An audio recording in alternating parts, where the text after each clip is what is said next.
Battle of the Network shows, a Brooks Michaels production, starring Rick Brooks, Mike Kogel, also starring Lemmy Cat, Teddy, and Mocha, with guest stars Karl Malden, Michael Douglas, Miss Michael Learned. It's Michael Lerner. Michael Lerner. Oh. Mr. Michael Lerner. Okay. Yeah. Yes. With guest stars Karl Malden, Michael Douglas, Michael Lerner. Tonight's episode, The Streets of San Francisco.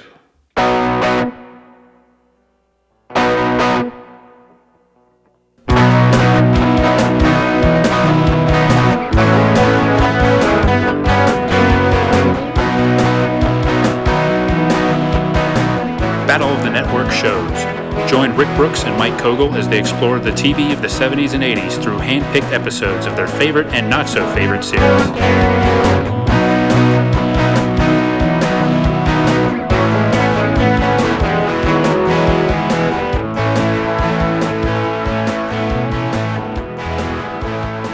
Welcome to Battle of the Network shows. I'm Mike. And I'm Rick. Hello, everyone. Hey, buddy boy. Hey.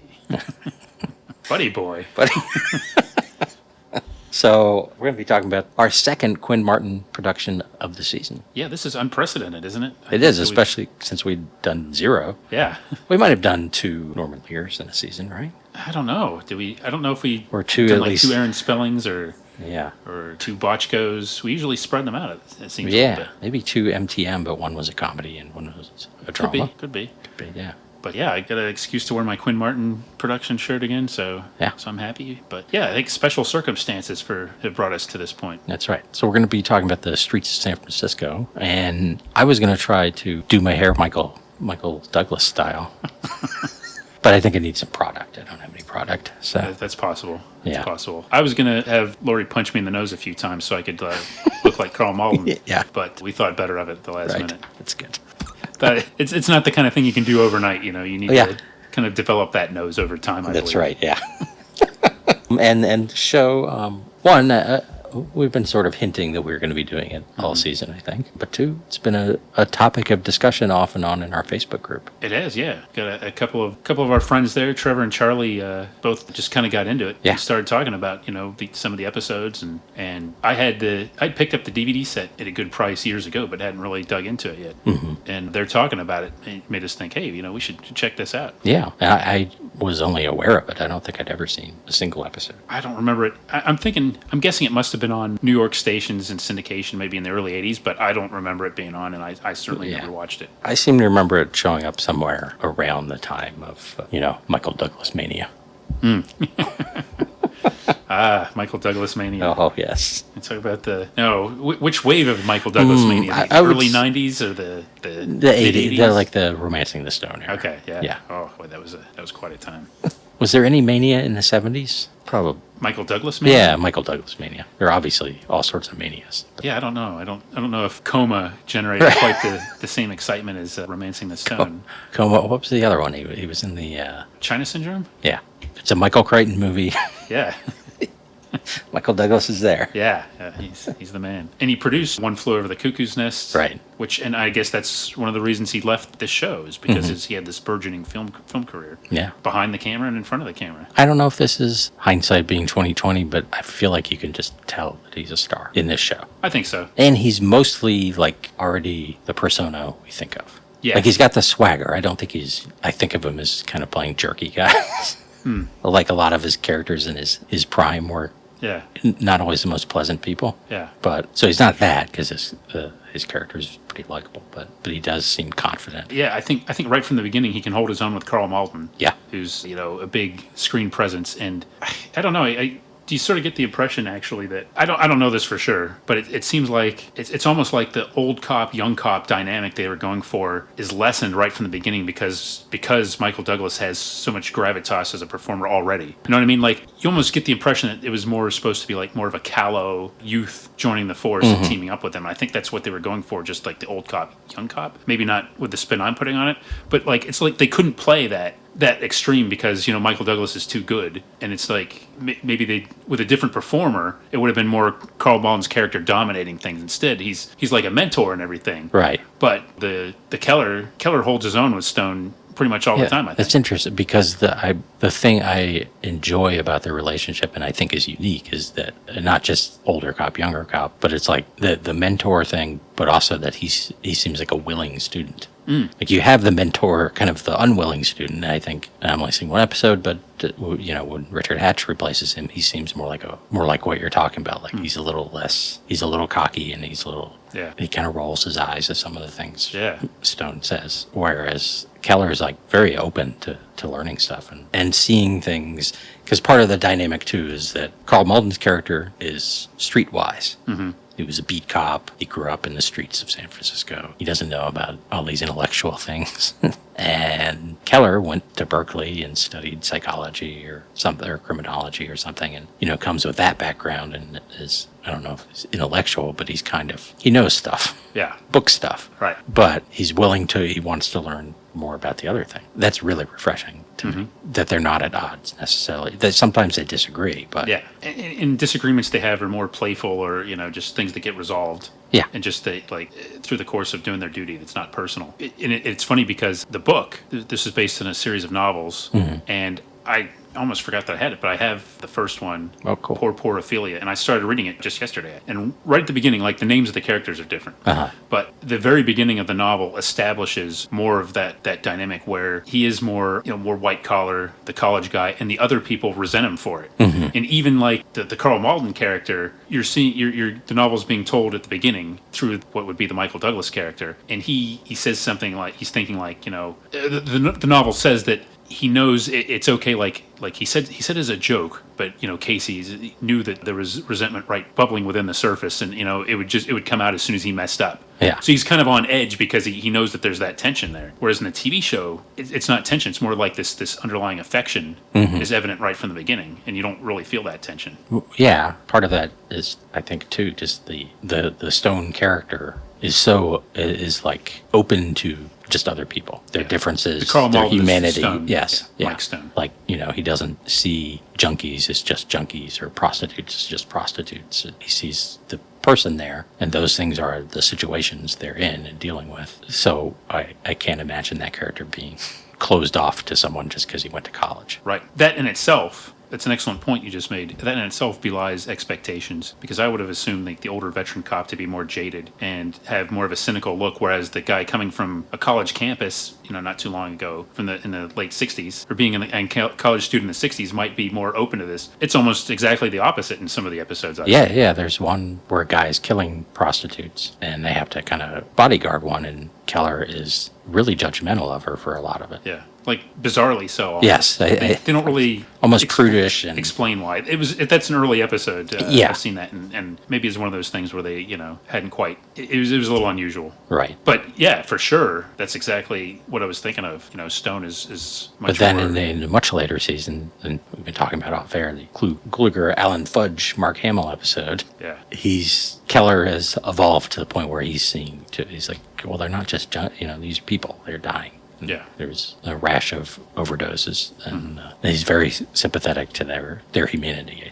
And I feel like whether that actually is true, that in my head, it's part of what he's learned from being with partners with Stone for 3-4 years. It makes sense, and you would certainly expect that he would learn something. With these two personalities that you've described, there had to have been some kind of gradual change as he's learning. I mean, he hasn't been a cop that long when the show begins. That's right. But he was personally recruited by Lieutenant Mike Stone, right? Yeah, and from everything I've read, Karl Malden and Michael Douglas got along great. Yeah, had known each other Michael Douglas's entire life. Yeah, and Karl Malden was a very strong personality, perfectionist, and insisted on things being a certain way and could be challenging. But there was no conflict that I know apparently between him and Michael Douglas, which is kind of cool. That is. So they were really good friends, off screen. And Malden was a giving performer and liked to give advice, and Michael Douglas was willing to accept it. Just like the real Yeah. Just like the show.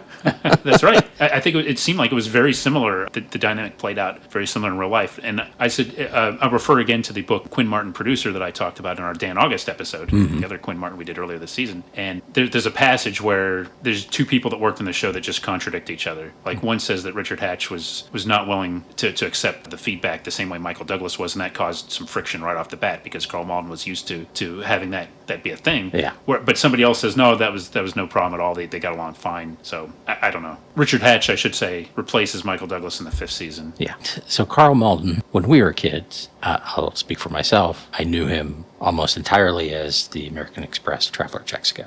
Like I hadn't seen him in any of his great roles. I don't even know if there must have been some movie I'd seen him, but Streetcar Named Desire, you weren't watching that as a youngin'? I didn't see that till high school. So you might know me from. Yeah. You might know me. He doesn't even say from TV, does he? He just says, you might know me. Yeah, I think he did. Yeah, I think that's right. But yeah, there was a huge campaign. He was all over the place. Right. With it. Yeah, and of course, as a kid, I didn't even understand what traveler's checks were. Yeah. I don't know, even though my dad used them, I don't think I understood them until I used them in college when I went to England, where it was useful to the time to take them, and then you could go to the American Express and exchange them for the local currency without fees, besides the safety aspect where, if someone steals them, they can't use them. I assume traveler's checks aren't really a thing anymore, but... Yeah, I don't know. But yeah, those were on all the time. And I'm sure clearly playing off the success of this, because he was dressed in essentially the same outfit. And it's not like his character from A Streetcar Named Desire or On the Waterfront is someone you would necessarily trust with No. financial advice. Yeah. But then, to find out, he's this Oscar-winning, twice-nominated actor. Just a great screen presence, as he said. And, sad story. When we watched Streetcar Named Desire in 10th grade, my friends and I just kept laughing about his nose. Ugh, man. I know. See, now you can appreciate that nose. Yeah. What he does with the nose. Right. At the time, in your defense, you weren't a student of media as you are now. No. I certainly didn't think about the nuances of nose acting. Yes. And there he is. I mean, 2 movies he's holding his own with Marlon Brando at the peak of his powers. Yeah, that's a good point. And of course, had stage career and all that. And did you happen to watch the little bonus feature on the DVD with Army Archer interviewing them? Yes, I did. It's like in the first disc, I think. Yeah. It's a contemporary interview that Yes. Army Archer did when they were promoting the show. It's pretty cool. I mean, they're really relaxed and everything, but it's very staged. Yeah. They're in the set for Stone's office, and every time Army Archer asks a question, they cut to a single shot of him that clearly, is not happening at the same time as the interview. Yeah, it's not a casual, free-flowing conversation. So why did you decide to finally go to TV? Well, Army. And I like it because he's like, Quinn Martin formula works.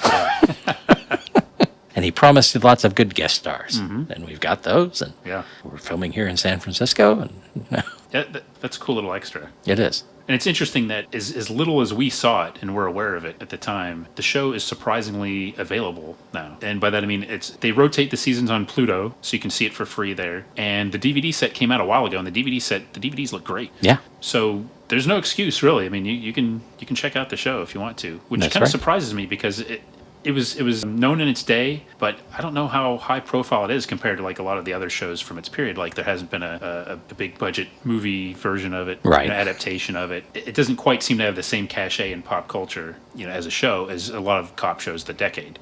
But still, it's around, and yeah, I really enjoyed watching it. I'm glad I fell in love with it pretty much right away as soon as I saw like the pilot movie. Yeah, I was kind of surprised how much I liked it, I think. Yeah. And I would say right now in my mind, of the 70s cop shows we've talked about, other than Columbo, it's my favorite. Okay. So I'm not counting Private Eye. Okay. Dan August. Chips. Hill Street. Not counting that because it's 80s. Okay. Oh, 70s. Okay. Starsky and Hutch. Starsky and Hutch. Columbo. I guess McMillan and Wife. Yeah. Good. Also, it would be my favorite San Francisco show Okay. of the 2. Not trying to cast aspersions on McMillan and Wife. Just I enjoy it more. Yeah. I think that's The fair. hierarchy of San Francisco police is no more clear in this, really. Right. They've got inspectors and lieutenants and sergeants and But what is clear in this show is San Francisco. Yeah. Because again, with like we talked about earlier, the location shooting. I mean, this takes like what we talked about on Dan August and raises it like to the nth degree. Oh, yeah. With all the location shooting, I mean, it's just incredible. Yeah. My Harry and Wally's favorite TV shows book that I referred to, I think it gives Streets like 2.5 stars, and it sort of damns it with faint praise. Mm-hmm. It says like it's solid entertainment, but it says like it sort of makes it sound like, well, if the writing were a little bit more exceptional or something, and it just kind of says it's like a solid show, solid entertainment, nothing special. And I was like, well, I can sort of see that, but on the other hand, like the cast is so great, and the shooting and the way the way it's made is so excellent that to me that elevates it many times. I agree. The location, and it's often very, very stylish looking. Mm-hmm. There's some interesting lighting choices or angles, or even just the rapid cutting in the opening credits. And you can tell it's not like you see the city, like in every single episode, you see the city and you don't see the same parts of the city. Yeah. You see different shots. They're always looking for different places to use, and they make good use of them. So really just, you can watch a couple of episodes and, you'll see the same iconic scenes pop up, but you can tell it's not like, okay, we're going to do 1 week of location shooting at the beginning of the year with the second unit, and then we'll put that in, No, it's like everybody's out there doing shooting on the literal streets of San Francisco. It's amazing. Yeah. And you get enough of the sense of the city where it's cool, like sometimes, they'll be in one location and then they'll be in a different one and you can see, like say they were downtown and then later they're somewhere on some hill and you see like I think it's called the Transamerica Tower, or it was called the Transamerica Tower, the sort of spaceship-y looking one. And the previous scene, they were a couple blocks from there. So to me, that's just kind of cool. Like, oh, you're seeing where they were from where they are now. So you get a sense of the connectivity of it, even though I still don't know exactly what the Embarcadero is, but I'm always happy when they mention it. Yeah. And it's all intentional because they scouted the locations and planned these out so that they could use them, and that's all the work they put into it. It shows on screen. It's one of those series that you can truly say, like, the extra money they're spending and the effort they're putting into it, it shows up and it makes a difference. Yeah, and of course, San Francisco is one of America's most unique looking cities. Definitely, yeah, and probably unique culturally too. I don't always get a total sense of that from the show, but you get some of it. You get Chinatown, you get some other stuff, but probably in the 70s they could only kind of dance around some of the the counterculture and the gay culture and stuff. But they do, at least the counterculture I think comes up a decent amount, and sort of it being not quite post-Vietnam, but getting there, and still that era post-60s. Yeah. That you can feel sometimes the hangover of the 60s, and there's some mention of Keller having been at Berkeley during the riots there and things. Yeah, they get into social issues not in a real hardcore way. No. It's always in a way that serves the story, kind of like a little bit like we talked about with Dan August. I think there's an effort to cover issues. I don't want to say like in a surface level, but they don't get too far into depth. And it is a cop show, so you are getting it from like the establishment point of view for sure. And like many cop shows, when there's a bad cop, it's a bad cop. Yeah. It's not the system, right? So much. There's some frustrations with it, but ultimately you're supporting the system and reaffirming it. But that's just the way television was. But even within that framework, they managed to introduce some interesting issues and it covers some pretty interesting topics on the show, I think. And they get into some things that I know other shows weren't doing at the time. So again, we don't want to judge them by modern standards because just the fact that they were talking about some of these things in the first place is pretty significant. Yeah, and it might have helped that they were doing it on ABC. I think the show seemed to like be on ABC like right before ABC got really good.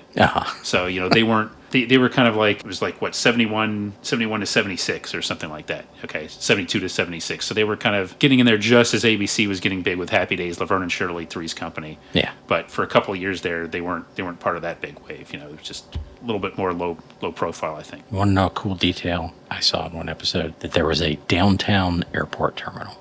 Where I assume you rode a bus from the main airport to this terminal, and then people picked you up, and maybe that's where you could catch a bus but it was a building. Yeah. And then I forget why. Oh, it was the Nick Nolte episode, which is not really a Nick Nolte episode at all, but Keller has to fly down to San Diego, where he meets Nick Nolte. Yeah. Where he flies back, and Stone picks him up at the downtown airport terminal. Yeah. What is that? I don't know. That sounds like an interesting location. Yeah, exactly. Yeah. So you get your inclined streets. Yep. But it's not just, okay, we're going to have a few establishing shots of a cable car going by and then we're done. Right, yeah. In the Golden Gate Bridge, you're Yeah. going to get a lot of different interesting venues. I left out a San Francisco show from my list. Poor Devil. Oh, yeah. Okay, yeah. Good call, yeah. I wonder if they ever had to deal with. I don't know, but I'm surprised that Sammy Davis Jr. was never on the streets of San Francisco. I am too. Not that I know of. Yeah. I don't think he was, but that's a shame. I can see Malden putting that in. No, that's stunt casting, Quinn. We don't do that here. I also read James Rosen wrote a book, The Streets of San Francisco, which is mostly episode summaries, but there's some really cool things in it. There's like a sample script. There's some kind of like notes from the network, and he's got a few things like that. But like the first section of the book is an oral history, essentially, that he put together from some interviews, including one with apparently he conducted a phone interview with Michael Douglas, like maybe in the early 2010s or something about the show. And I was like, wow, that's cool, because I was looking at, and each one had like the same like kind of like end note or whatever, and I'm like, where did he get these Michael Douglas quotes from? Yeah. And apparently he got them from Michael Douglas. So I was like, hey, I guess he looks back on the show with fondness. Again, that kind of was cool to see. And Michael Douglas said, just interesting things to say about working with Karl Malden and on the show, and seemed to have been a good experience. But yeah, I'd recommend that book. There's some cool stuff in it. If you're really into the show, there's enough there to be worthwhile. And I think some of the other book, the Quinn Martin Producer book, I think draws from some of the same sources, because some of the quotes are kind of similar. In the Quinn Martin Producer book, there's a solid chapter with some good stuff in it. But the James Rosen book has a lot more in there. Has anybody done a book about Skag? No, that's all there for us. When we launch our publishing imprint, devoted to shows of the NBC late 70s, early 80s era. Yes, the official history of Skag. Yeah. Yeah, I don't think. What else did Karl Malden do after this, except for those some TV movies, Skag, the American Express commercials was probably like the highlight, right? I think so. Wasn't he the president of SAG for a while? Ah, yes. Okay, you're right. That was probably after Skag. Yeah. He moved on to SAG. Yeah. And then AG. Yes. He was like a FFA, elderly FFA advisor in a middle school in Oklahoma. But I don't remember him like being a guest star in a lot of shows or anything. No. Well, I mean, and they did do... Like he wasn't popping up on Murder, She Wrote or... No. Love Boat. He didn't seem to make that circuit, did he? No. I think he maintained some sort of level of dignity. Yeah. Yeah, and there was like a reunion movie, which I haven't seen. Well, not a reunion. It was Back to the Streets of San Francisco. Right. And he was like in his early 80s when they made that. I can't remember what year. I think it was like 92 or something. Yeah. Because I guess Michael Douglas was making Basic Instinct at the time. All right. Like a couple of movies, so I guess he couldn't or wouldn't participate. I'm going to give him a pass on that. He was in town. Yeah. If he was making Basic Instinct. Yeah, that's right. Just pop over, say hi. Yeah, I'm going to give Michael Douglas a pass for not being in a TV movie in 1992. I think so. Hopefully he at least sent his like, regards and listen, like a Karl, fruit basket. I'm playing a different kind of cop these days. Yeah.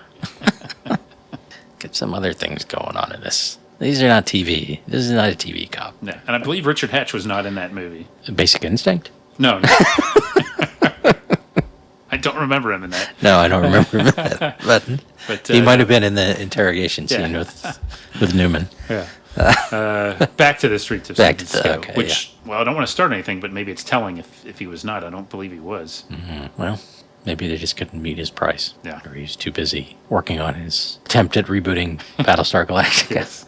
He's got his own reboot thing going on. He can't be rebooting Streets. But yeah, like a really very entertaining show, just great. It is good entertainment, but it's visually interesting. Yeah. And, some of the stories maybe aren't as layered or complex as writing, but they're effective. I think they make the characters stand out and do what they want to do, and the cast brings it alive no matter what. So even some of the maybe lesser stories, they're still good. I mean, and I think they vary the structure of the stories just enough so that it's not always like some of them are more like who the killer is the whole time, like Columbo. Mm-hmm. Some of them focus, not a whole lot of them. Occasionally they focus more on the criminals or the victims or something than the cops. The one we're going to talk about is actually very full of a lot of twists. And some of them do not, even though they're the homicide squad, don't involve homicides. I'm glad you say that, because that is true. That is a variety, and they don't stick to one formula as far as the type of stories they tell. They do mix it up a lot. You know what really threw me in the fifth season?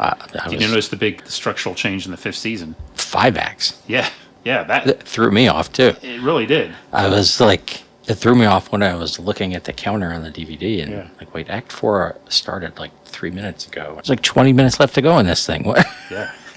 And then Act 5 came up. Yeah, and you still get your epilogue. You do, yeah. You got 5 solid acts and an epilogue. Man, I don't know. That really threw me off as a Quinn Martin watcher. I was like, wait, is this an extra long episode? Yeah. It says 48 or 46, whatever it is. Talk about groundbreaking. Yeah. I don't. That might have been a little too radical Yeah. at the time. That's what put people off. It wasn't Richard Hatch. Yeah. 5 acts. Yeah. Yeah. Well, Quinn Martin apparently loved the show and was proud of it. Good. But there was a very odd thing, though, is that fifth season, Quinn Martin was going up directly against Barnaby Jones. So it was Quinn versus Quinn. Quinn versus Quinn. Oh. Yeah. And what I read, thought to be the one responsible for that was Fred Silverman. Who was Had a beef insistent with on Quinn? I don't know what his rationale was, but he was insistent on, having it against Barnaby Jones, even though people were saying, well, it's going to split the audience. And it did. Yeah. Because I think Barnaby Jones went down in the ratings that year, and Streets of San Francisco went down in the ratings that year, and that wound up being the last year for Streets. It really does sound like he had it out. Yeah. Gonna get both of his shows off the air.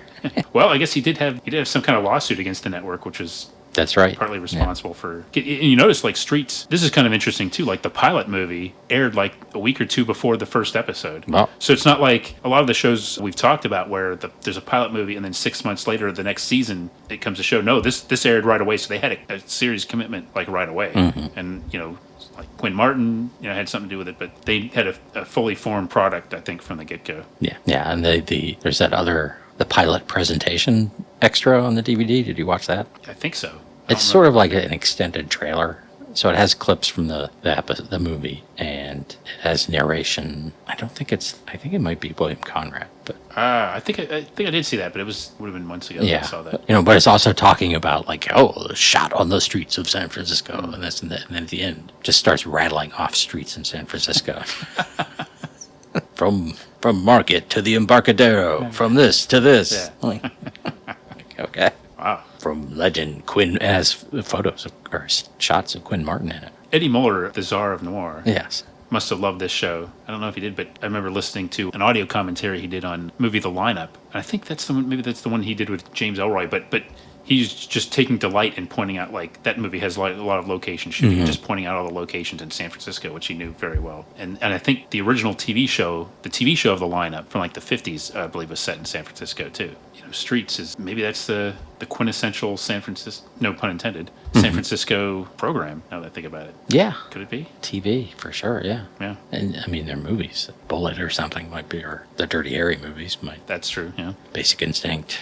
One thing I didn't realize. But then some things, like the Ant-Man movies are only, partially shot there. Yeah. One thing that I didn't realize until reading one of those books was that a lot of the crew, like the crew and the production team on Streets, later they were working on Spencer for Hire. And one of the producers said, that they jokingly would call it the Streets of Boston because they did a lot of location shooting on that series too. Yeah. So they wound up like reuniting on Spencer for Hire of all places. Okay. 10 years later or whatever. Yeah. Maybe because they were experienced at that. Yeah. There's a good location show, though. Boston. And another unique city. Mm-hmm. We've got a lot of unique cities here. My brother and I were talking about, I was telling him we were going to be doing this, how he was talking about, sports events, they're always looking for those establishing shots. Mm-hmm. And certain cities are really good for it, like San Francisco and New York and Chicago. And then other ones like Atlanta, there's kind of like not much. You don't necessarily have Atlanta's just skyline. sprawling. Yeah. And Houston is kind of the same way, in Dallas, I think. But then, Nashville or Memphis or places like that have interesting. New Orleans, obviously. Boston, yeah. I'm just going to name cities now. Yeah. Toronto. Bay City. Santa Clara. What is the Dan August city? Oh, yeah. Santa Marino. What was it? San Pedro? No, that's the San Pedro Beach Bums. Yeah. That's a real town. The city. Yeah, the city. Isn't that... Sex in the City? Sex in the City. Well, that's New York. I think, Hill Street, they never named the cities. That's I right. think it's just the city. Yeah. Anyway, let's go back to San Francisco. Yes, so that's... So, yeah, we're going to be talking about an episode called The Takers. Yeah, and let me just say that thanks again to Charlie and Trevor. We reached out to them for some ideas, and this happened to be the one episode that each of them mentioned independently, kind of for slightly different reasons, but, so figured, hey, let's just go with this one. Mm-hmm. Yeah. I got some information about this if you're interested. Yeah. It premiered December 2nd, 1972 on ABC. It was the 9th episode of the first season of Streets of San Francisco. And it was preceded at 8 p.m. on ABC by Alias Smith & Jones, the Western series, followed by The Sixth Sense. Let me say that again, The Sixth Sense at 10 p.m., which was a show with Gary Collins as a professor of parapsychology, who I believe he himself has ESP, and he kind of solves paranormal cases. And it didn't last very long. Okay. But it's one of the reasons it's known, if it's known at all these days, is it's often been paired with The Night Gallery, the Rod Serling anthology show, in syndication packages. Ah. So they seem like two very different programs, but Yeah. they figured, well, close enough, we'll just throw them in together and get to 100 episodes or whatever. Right. And Gary Collins brought that same intensity to our magazine. He did, yes. Yeah. He was always pitching paranormal ideas, and Yeah. Bruce was like, housewives, they don't want to hear about ghosts. That's right. They're home alone. And, Listen, and I was in a UFO movie. Come on. and originally, The Kid from Left Field was going to end with an alien abduction. Yeah. But Robert Guillaume vetoed that. Right. I have it on good authority. NBC had Emergency at 8 o'clock. And then at 9 o'clock, this is interesting, a pilot for a proposed TV series. It didn't make it. It was from Levinson and Link, who created Columbo, who we talked about before, but it was called The Judge and Jake Weiler. And Betty Davis was the judge. I think she was like a retired judge who opened up a private detective agency and, solve crimes. I didn't think I'd want to see a show more than The Sixth Sense But in this we found list. it. Yeah. Yeah.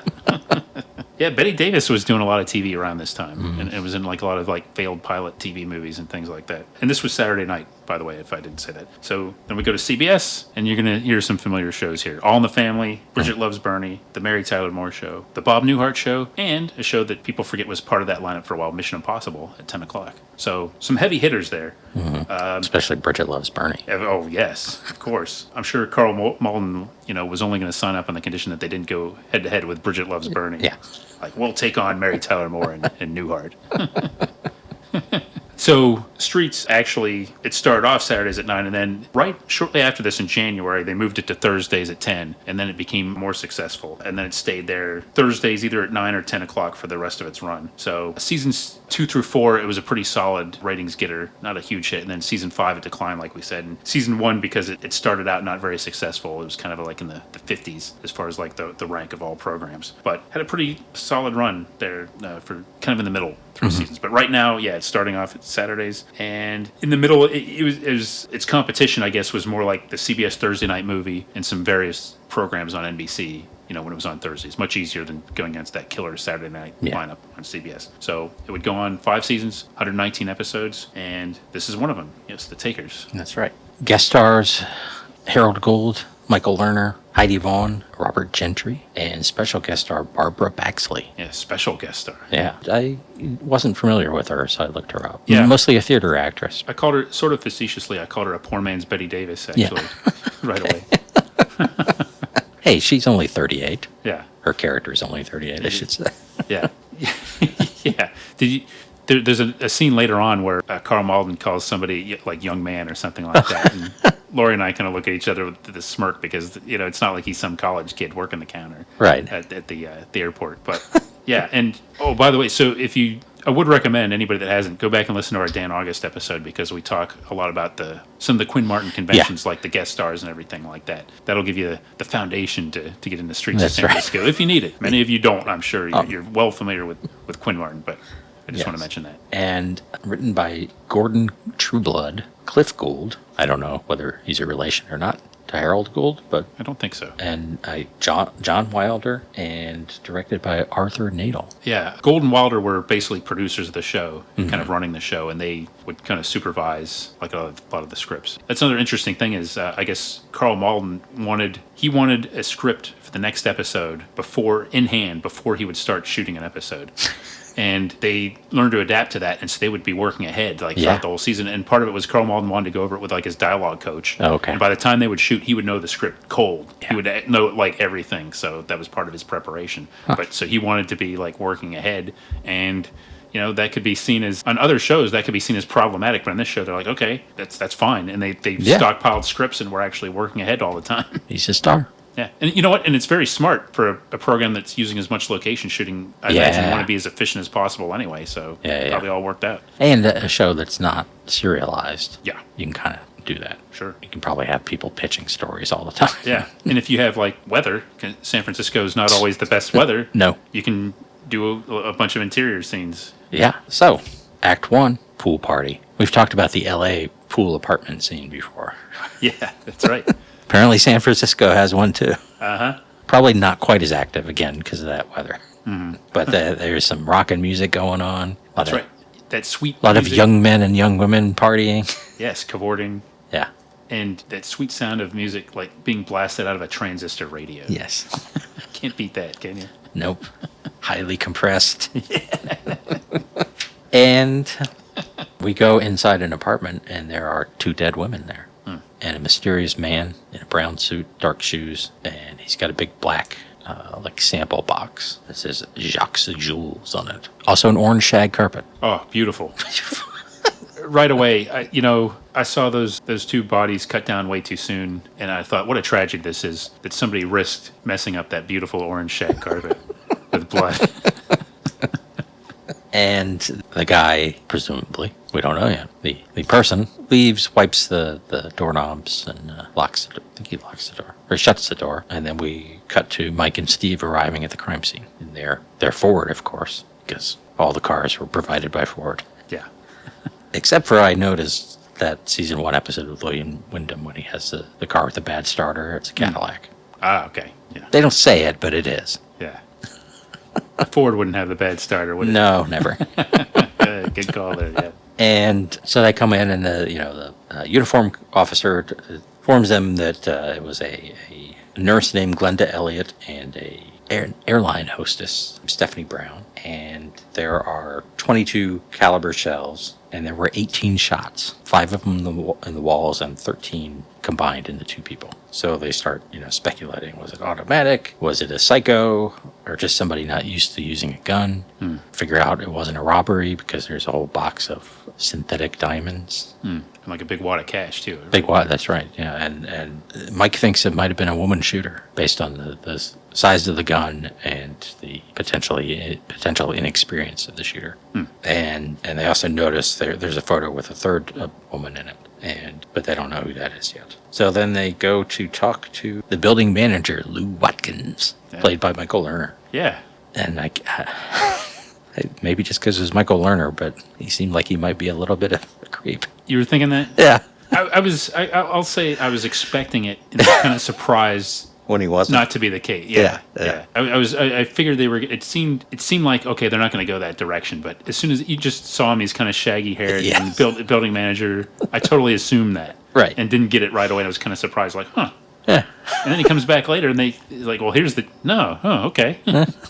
Yeah. But he was the one who found the bodies, and because Rex Riley, great name, a co-pilot on the same airline that Stephanie flew on, was worried when they didn't.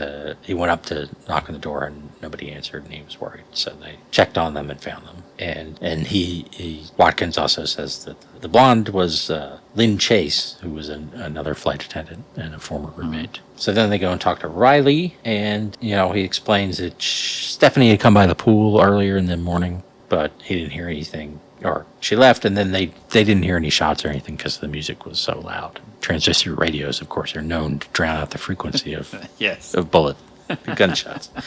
And he explains that those 2 were takers, that they would lead men on to get stuff, whatever, jewels, money, whatever stuff they needed, but they wouldn't really commit. Let's say. Yeah, they're and they talk around it a little bit on the show too. Yeah. I expected them, when I saw the episode description, talking about like the swinging, like swingers, and I thought they were going to go a little bit more into that than they did. And they don't really get into that too much. Right. Like, they don't, like, even in that establishing, like, pool scene that you mentioned, they don't really linger too much on that. No. I mean, it's just there as background, really.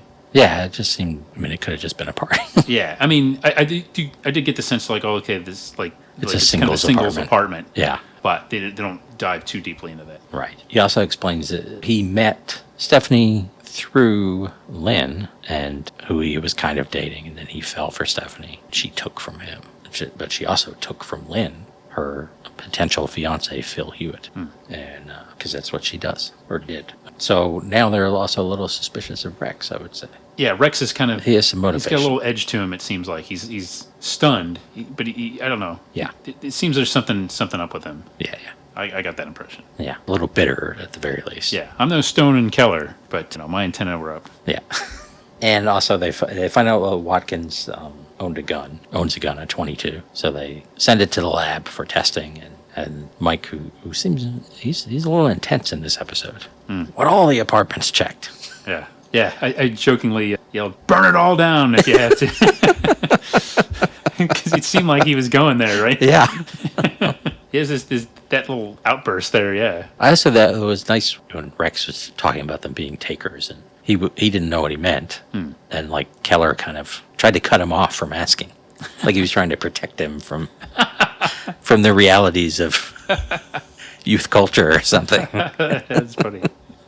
Before we go into Act 2, there's a very important detail that there's a guy loading a trunk who's kind of blocking their exit. And it turns out he's got the black box for Jack's jewels, and he's wearing a brown suit and everything. They just missed him. Yep. And then we meet him officially as he goes home, and that's Harold Gould. Yes. Sans mustache. Right. And on the whole, a different Harold Gould than I'm used to seeing.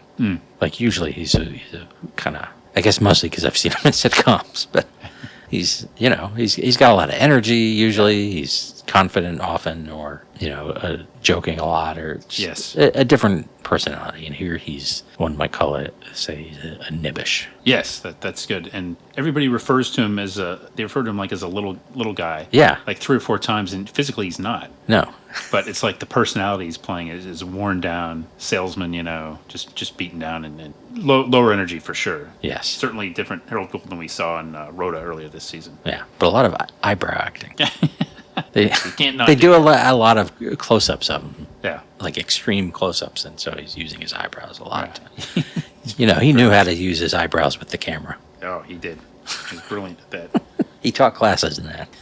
So he sits in his car for a few seconds outside and is clearly upset or disturbed about something. And then he goes into his wife, Edna, played by Barbara Baxley. And there's definitely a lot of tension between them. Like she asks, how was Santa Barbara, which is where he was supposed to be on his sales call or sales rounds or whatever. And he says the weather was nice or something. And then she's like, well, the radio said the weather was this. And he's like, well, the radio wasn't in Santa Barbara. Yeah. And he asks, well, he called at 10:30 and she wasn't there. Where was she? And she just keeps kind of changing the subject.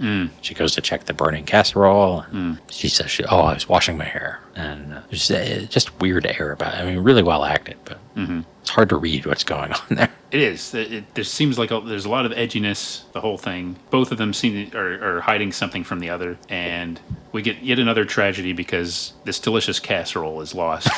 Too, so that's the second. The shag carpet's in jeopardy. The casserole is burned. I mean, what's going on here? The humanity. I know, and what those two things just to me say 70s. Yes, I know casseroles have been around a long time. But yeah, they were a thing now. I've eaten some casseroles that literally have been around. That's probably why I don't really like casseroles. Yeah, yeah, I agree. Very emblematic of the decade. What kind of casserole do you think it was? Well, I didn't get a good look at it. No. She opened up, we mostly see smoke, don't we? Yeah. I don't know. Probably a bean casserole, I'm going to say. I don't know. That seems like something sad and pathetic. Yeah. Bean casserole again.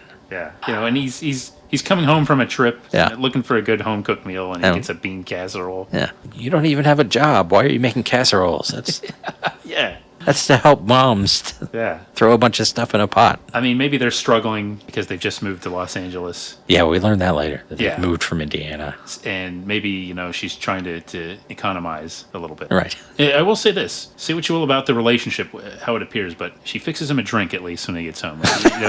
The staple of any good 1970s TV relationship is when the man comes home, she's going to fix him a drink. Right. He needs it, when you've been on the road. The first thing you got to do is you got to have that drink. That's right. So then Mike is at the airport, which, I already mentioned the in-town terminal, but they use the airport quite a lot on this show. Yeah. And it's a real airport. It's not that Dan August airport. Yeah. San Francisco airport is. Yeah, they don't need Real like deal. a heavy fog Right. throughout the whole thing to disguise things. They Yeah. they can give you nice clear shots of everything because it's real. Yeah. And he's waiting at the gate and meets Lynn Chase coming off a job in her uniform with a spectacular hat. Oh my gosh. It's like a 3-foot tall baseball hat. It makes the hat that Servalan wore. Yes. It makes it look like Wimpy's derby, from Popeye. Yeah, This thing is epic, it is. and everybody's wearing them. I It's know. like, was that standard uniform? I don't know. I would think that might maybe back then they had height restrictions on the flight attendants, so that they could fit through the door without knocking the hat off. Right. And they go in the lounge and have a talk, and she kind of, either Rex was lying or she was lying, because she's like, she moved out just because she was a loner more than the other girls, and she's, I just dated Rex a little bit, and Phil was just a guy. Right. She makes some joke, well, you know how it is now, you go on 2 dates and you're getting married, or... Yeah. And Mike's just like kind of watching her the whole time. Yeah. Clearly He's- listening with intent and paying very close attention as he should. But He's very intuitive about people. yeah. Although when he mentions Phil, she's a little taken aback. Mm-hmm. And he asks, if she has a gun, if she still has a key to the apartment. She says no to both of those. And says she was on duty at the time, flying somewhere. You know what? I call that an airtight alibi. That's what I call that. Just saying. There are probably a couple hundred people who could verify it. Yeah. Not necessarily an ironclad alibi, but I would go ahead and Yes. put this as an airtight alibi. Okay. A sky-high alibi? Maybe. Could be. Yeah. Meanwhile, Steve is talking to Glenda's boss, who is a nurse, of course, and seemed a bit matronly to me. Yeah, I got that vibe too. Yeah. And very judgy. For sure. Glenda apparently was the type of girl who goes down the whole list of doctors. Yeah. Then when she gets to the intern, she stops because they don't have any money. Yes. Well, she's telling it like it is. Yep. Rather indiscreet for, talking about an employee recently who was murdered. Yes. But it's I good wish you'd information. I have patience to get back to. Yeah. I don't have time to be sympathetic. Yeah. Back at Harold Gould, so his character is named Arthur. He's listening to the radio, a news report on the killings, and he turns it off, and Edna comes in, and there's a little bit more of an awkward conversation, and he's like, well, I'm going back out. And he's like, I hate this job. Yeah. And then she starts like, well, maybe we should go back to Indiana. You could work at the post office again. It was my dumb idea to come to California. Everybody liked you at the post office. Yeah.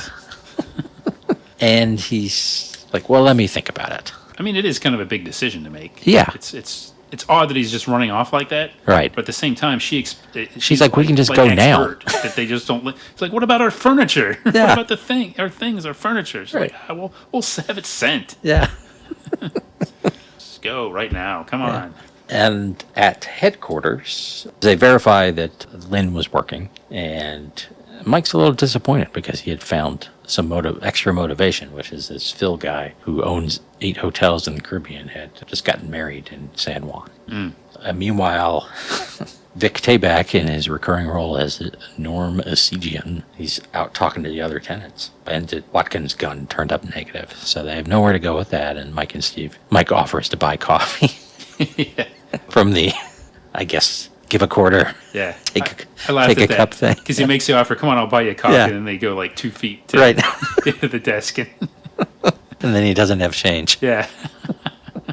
And Mike has a lot of info on the 2 victims. One, they both ran about over 20 grand through their bank accounts last year, which I imagine is not just from being a flight attendant in 1972. Probably not. No. And one of them had 4 moving violations with 3 different cars, all fancy cars that didn't belong to her. And the other one had 2. Same situation. But, Mike still doesn't think he was one of those guys. That seems like, that stuff seems a little petty. Has there ever been a show, Mike, about the fast-paced action at the DMV of running checks for police officers? Maybe it's time we saw that side of it. Yeah. A show set at the DMV where they answer the phone all day and Right. run plates. We always see like the cops on the other end of the line. Mm-hmm. What's happening? On the inside the DMV. That's Let's right. see that. Let's see that process. Yeah, and every now and then it gets spiced up when a wily PI Yeah. tries to get info. Yeah. What's happening in between those Yeah. calls? We're missing that out. And in this episode, it's all happening off camera, and that I'm Yeah. sure there's some rich storytelling to be explored there. Just wanted to point that out. The DMV of San Francisco. Yeah. See, they could have, if they had been more successful, they just could have kept spinning this off into all sorts of the blank of San Francisco. Right. The garbage men of San Francisco. Yeah. Nobody's told those stories. Imagine driving a garbage truck up and down those hills. No, I'd rather not.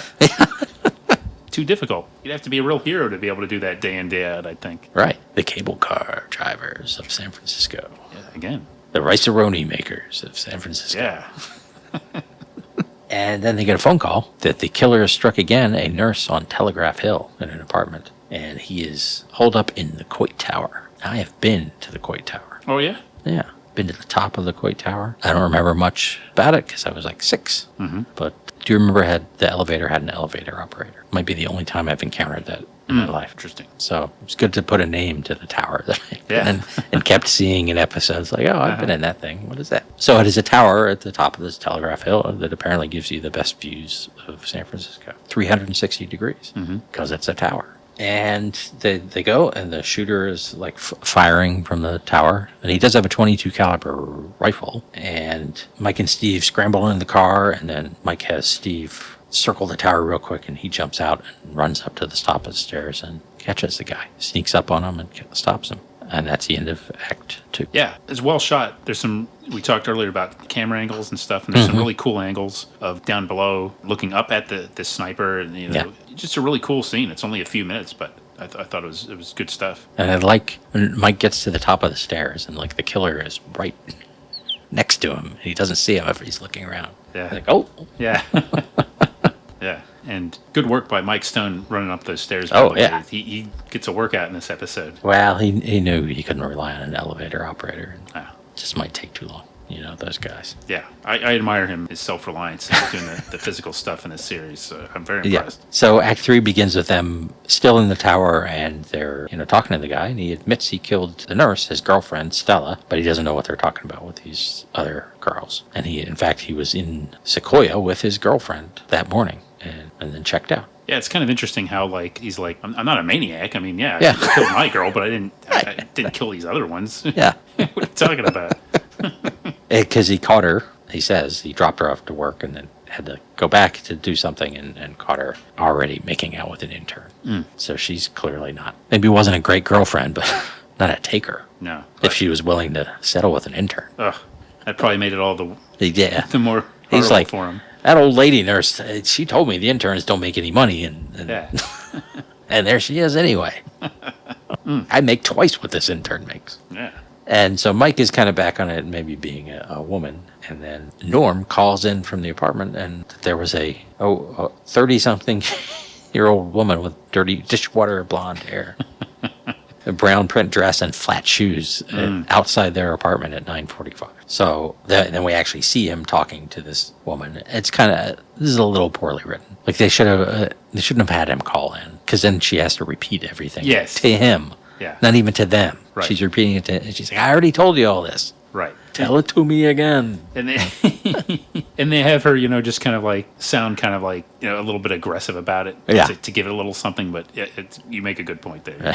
But, we still get to see Michael Lerner and Vic Tayback. Vic Tayback share a scene. So Yes. I'm not complaining, I guess. No. And the most interesting thing is that behind them is Arthur sitting on a lounge chair showing samples to people. And he's listening and And when he hears the description of the woman, he gets up and leaves. And as he's walking out, he brushes past Mike and Steve. Steve recognizes him, and then Mike, that little guy who was blocking us. Yeah. Boy, it was just hard luck to brush into them again. Yeah. And he wants them to check. Mike wants Steve to check him out. And then the neighbor lady starts to tell her story again, but luckily they cut to Steve, and he's on the phone with Jacques Jules. Yeah, and Steve, too, remembered the synthetic diamonds. Yes. In their first scene, when they first went into the apartments. That's good, Yeah. He's on the ball, He is. making connections. They don't have any receipts to the victims, but he does find out the name of the salesman, and he's spelling it out loud. The last name is Lavery. And then Rex, who's in the manager's office lounge, whatever that is, pipes up with Arthur, has another bitter tale of these girls laughing about him and leading him on, saying they would buy jewels and then never having the money to, but somehow they got them. So now they're looking for Arthur. So they get his address, but at that house, before the cops arrive, Arthur comes home and he tells, Edna immediately says, "Oh, I'm glad we're going home." So I don't know if he called her on the way or what, but he sees them outside the window approaching, and he says something, "Oh, I know what happened now." And we are certainly led to believe, oh, maybe she did it. Mm-hmm. And she has been, the way she's been playing it, she seemed a little off. Yes, I agree. He tells her to not answer the door and wait 10 minutes and then go to the airport. And he goes out the back and peels out in his car. Mm-hmm. And Mike and Steve give chase, and of course he doesn't know how to drive a car this quickly. No, and they speed up the film at one point. Yeah. He's from Indiana, but not the Indianapolis 500. No. And in Dan August style, goes careening off over a hill and rolls his car and really gets banged up. Yeah, it's pretty broken spectacular. legs, and I forget what else. Some kind of internal organ damage. Yeah. So Act 4 begins at the hospital, and Edna arrives and talks to Mike and Steve. Yeah, I kind of enjoyed this because I just like the fact that she wants to see her husband, understandably, and Mike tells her basically that he's fighting for his life and he's messed up real bad. She's like, "Well, no," and he's like gently leads her away, "No, that's not important now. Right? Come over and we'll have a cup of coffee." It's like, well, yeah, I understand why he's doing it, but it's like he makes it sound like that can wait. Right? Let's come over here and let's talk. Yeah. Yeah, maybe he could have handled that more. Well, he's in surgery. You can't. There's nothing you can do. Yeah. He does say you can't do anything right now, but it's like, well, he also makes it sound like it's touch and go. Right. Like he could die at any minute. Yeah. but on the whole, works. One of the other things I like about his character is he always seems to know he can dial in the right personality for talking to people. That's right. He can be quite, empathetic to sometimes people who are having mental breakdowns. Yes. He can play the bad cop if he needs to. He doesn't do that too often, and often here he can be kind of gentle at first, and then, although it doesn't seem they don't suspect her yet. No. Or not totally. I don't think so. I think during this conversation for a little while they do. Yeah. I'm not sure though. I kind of got the impression that I suspected her. Right. And he's been suspecting a woman, but they have this talk and it's a really well acted scene, which not surprising. Right. It's mostly her talking about Arthur in very loving terms, but she's also angry about how he's just kind of small. Yeah, and just the worn down aspect of it, and what the job does to him, and somehow she had figured out a lot about these girls. Yeah, so she reveals it, but she seems to it's almost like, well, you can't blame them, they're leading him on and getting them all worked up, and right. She even used they were cats playing like cats playing with a mouse. Yeah. And she, at some point, found that, his samples were missing. His best samples were missing. And he said they had gotten stolen, but she found a key to this apartment. And he's he bought them flowers. Yeah, that's right. He bought flowers and used the charge card. Yeah, the charge card, yes. Yeah. Should have used traveler's checks, maybe. Right. So she did go to the apartment, but she says they were already dead. Yeah, they ask her directly, "Did you kill them?" That's right, yeah. And, so now they're back on thinking maybe Arthur did it, or she thinks Arthur did it. But then afterwards, the two of them have a talk, and it's really, they figure out, or Mike mostly figures out, that it's sort of almost like a gift of the Magi situation, that they're both thinking the other one did it and trying to protect the other one. Yeah. It's a pretty interesting scenario there. Yeah, and that, makes them, they have this key that she just gave up, which is, evidence, potentially, and he even says he believes she was telling them what she thinks happened. Right. So she believes it, but it's really just two people living lives of quiet desperation. So they go and check this key, and it doesn't work in the door. And they figure, oh, these girls gave him a bogus key to kind of, again, to tease him. Those takers. Those takers. What a couple of takers. So that takes him back to Lynn, and they go to the airport, and they're checking on, again, what flight she was supposed to be on. And I mean, it seems like she was over Denver when this killing happened, but then some things aren't adding up, and they're like, well, do they ever swap flights and not tell people? And the guy's like, well, they're not supposed to. Yeah, and I love this. But do they? Yeah, like Keller just kind of like laughs and, Right. come on. Yeah. Classic Michael Douglas there, Yeah. like getting him to say that, well, what really it happens though, doesn't it? Oh, yeah. So that means it's not an airtight alibi. No, certainly not. And then they find out the flight she was supposed to be on didn't get in until 20 minutes after Mike talked to her. So she must have been on a different flight. My only problem being with that was he was waiting at the gate. Yeah, that's a good point. I guess maybe he's just waiting at a gate, or maybe that airline only has one gate. Yeah, could be. That could be. I'll go with that. Because a very good episode. I don't want to Yeah. punch out. And she happens to be on duty. She's about to get on a flight to Seattle. So they page her, and she's coming up to the area where she got paged to and sees them. And so she kind of runs through, sets off some kind of alarm, I think. Yeah, she goes through the detector. Yeah. And it triggers the detector. Yeah. And then Steve gives chase across the entire the tarmac, and he's booking. Yeah, underground. She gets a good head start on him, but still she's making good time with heels on. Running all over this airport and upstairs and going up a down escalator at one point. Yep. It's pretty cool. It is foot cool. Chase. And she clearly knows her way around. Oh yeah. And then Steve goes the other way, and they end up all in a parking garage. She actually has her gun out and is aiming it at Steve, and Mike sneaks up behind her. That's his move, isn't it? Yeah, it is. He's very good at sneaking up behind unsuspecting gunmen or women. And they get her, and he starts to read her rights, and she's like, what's the difference? Stephanie already took what mattered to me, Phil. And they said the Glenda was sort of a collateral damage, I guess. Yeah. She was a witness and just got shot after the fact. Just in the way.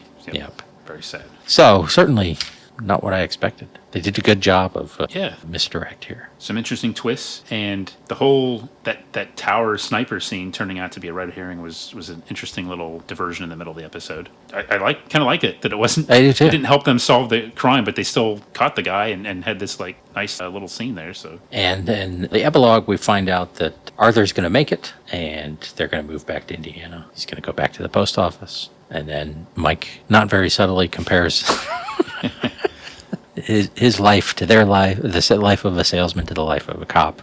Yeah. And Steve, of course, gets it. And Mike says, "Oh, you got that, did you?" Yeah. It's really cool. Just it is. It's a good scene that, like, this kind of scene is not essential, but it really helps build up, like, the relationship between the characters and establishes, just like the little scene that you point out with the coffee. Yeah. Just like little moments like that, like, really and kind of enrich, the cop show part of this. Yes. And then Steve is like, why don't we change things up and you drive? Break up the monotony. Yeah. And I love gleeful Karl Malden. Yeah. Like, oh, yeah. Yeah. And then we haven't even talked about the theme song. No, that's right. We didn't. Yeah. Did we? Oh. Another killer Quinn Martin theme song. Oh, it's great. And I guess I didn't notice this at first, but I guess they had multiple versions of the credits that they would, like the visuals, they would kind of rotate the credits out and stuff like that. So they weren't all the same, but I mean, they got all sorts of like cool visuals going on, and like it's kind of fast paced. You got this. My favorite is there's music. Like that shot of Karl Malden like turning. Yeah.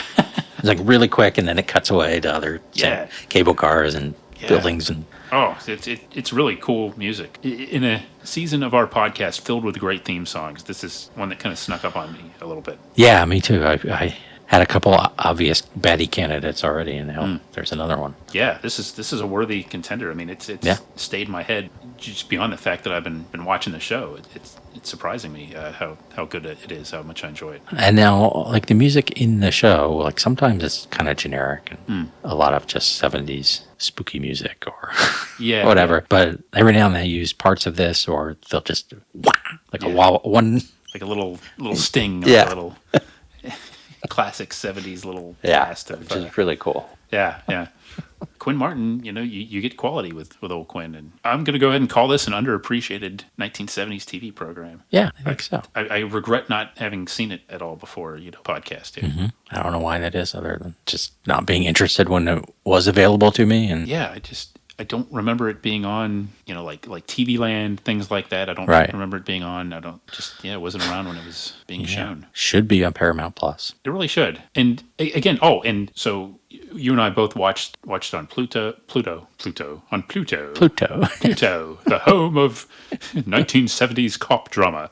But it looks great on there, but it looks great on the DVDs too. It does. I mean, there's nothing wrong with those DVDs at all.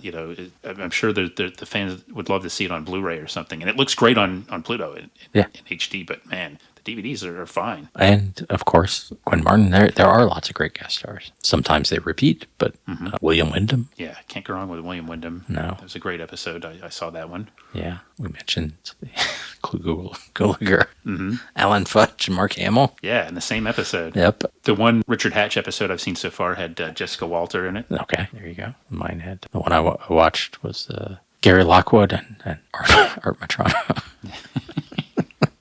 Yeah, and of course, as you said, I did watch it, the infamous John Davidson episode. Oh, yeah. So he talked about it on the Gilbert Gottfried podcast, right? Mm-hmm. Yeah, he did. As soon as it started, I was like, oh, I do know what this is. Yeah. And from what I read, that was not somebody at ABC pleaded to them not to do that episode. Yeah. They insisted on doing it, and it turned out everybody thought it worked well. Okay. And supposedly, this sounds a little bit too good to be true, but I think somebody with the show said that that the executive loved it and said it was one of their favorite episodes afterwards. I don't know if that really happened, but I guess it didn't. So it's well known among the episodes. Yeah. But I don't think it caused a huge surprised controversy. I mean, maybe it did. I could see different sides being unhappy with it. Yeah. Totally, yeah. But especially in San Francisco, that it could have been. Yeah, it's called the Mask of Death. Mask of Death. Yeah. Okay, and from the third season, I believe. Yeah, and he's. I don't think it's spoiling anything to say he's a cross-dressing murderer, is it? Yes, but it's not that simple. It's more to it than that. Yeah, he's an entertainer. Yes, he's an entertainer, and they do make some pains to say, well, just because he's a female impersonator doesn't make him a murderer. Right. It's almost more when they talk to a psychiatrist. It's almost more like being an actor makes him a murderer. That's right. It's pretty wild. You're right. Yeah, you mentioned it. Yeah, and the way he plays it is interesting too. I don't want to say too much about it in case anybody wants to watch the episode, but it doesn't always play out the way you expect it to. And that has some really good visuals. Yes, and Herb Edelman. And Herb Edelman. Yes.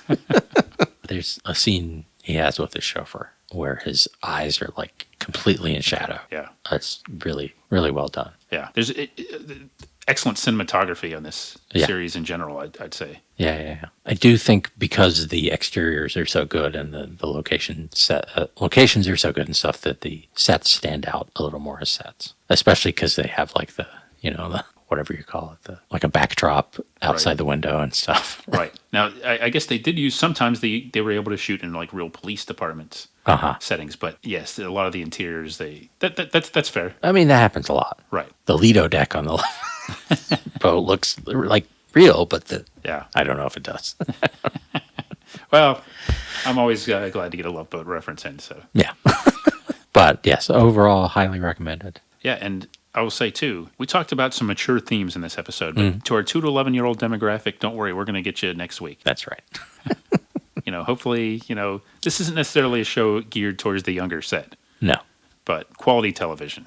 That's right. You're going to definitely be covered. And next week will be our season finale. Yeah, it's been a fine season, and I think we're going to go out strong next week. But yeah, and maybe it's a good time again to thank Charlie and Trevor and really everybody, especially in our Facebook group, everybody listening out there. But if you want to join us, we can talk Streets of San Francisco. Now that we're on board, let's talk some more episodes. That's right. And you can find a link to that Facebook group right in the show description, and link to our website, which will have detailed show notes written by Mr. Brooks here. Yes, thank you. You probably don't know the address offhand, but there was that cool website. Yes, there's one website we consulted by a guy who also did a Hawaii Five-0 website. Okay. And he did something similar where he ranked every episode and gave like little like kind of notes on it, and we kind of used that to help us filter out some of the episodes along with well, not filter out, but to select episodes along with Charlie and Trevor's comments, and he gave very high rating to this particular episode as well. I believe, yes. The coveted 4 stars out of 4. Yes, so I don't remember it offhand. I will put it in the show notes. Yeah. And he always gives a buddy boy count. Yes. I was a little disappointed. I read that Michael Douglas didn't really like the buddy boy. Okay. He asked them to stop putting those in the script because he thought it emphasized, didn't like it emphasizing it. I think it was Karl Malden's idea to start doing Probably. that. So, maybe they didn't agree on everything over the course of the show. But yeah. I was reading about Karl Malden. It seems like he enjoyed throwing things into. Like he always, Karl Malden was not his real name. He always tried to get his real name into movies and shows and things. Which stood out because his real name wasn't like Smith or anything. No, it's like Croatian, I think. Yeah, it was Skag. It was Skag. No, it wasn't Skag. But yes, it was something Croatian. Yeah. Which is pretty cool. Yeah. I came away with a bigger appreciation of him, too. Mm-hmm. A very compelling performer. He and Douglas are great together. I mean, the show would not be nearly as successful, obviously, without the chemistry between those two. And as far as like cop partners, this type of show, their chemistry is off the charts, I think. Yep. Okay. We'll see you next week. This episode brought to you by BOTNS. Don't leave home without. This episode also brought to you by Trevor and Charlie. This episode also brought to you by the streets of San Francisco. Adam, Katie, Acevedo, Hayden, Adele, Adam, Baker, Lady, Badger, Bacon, Bass, St. Louis, Brooke, Calhoun, California, Dashiell Hammond, Davidson, Davis, Dawnview, Dawson, Elmwood, Elsie, the Embarcadero, Nob Hill, Telegraph Hill, Tubbs. Join us next time for another exciting episode of Battle of the Network shows. Learn more, leave feedback, and suggest future episodes at battleofthenetworkshows.com. Follow us on Twitter at BatNetShows and like our Facebook page, facebook.com/Battle of the Network shows.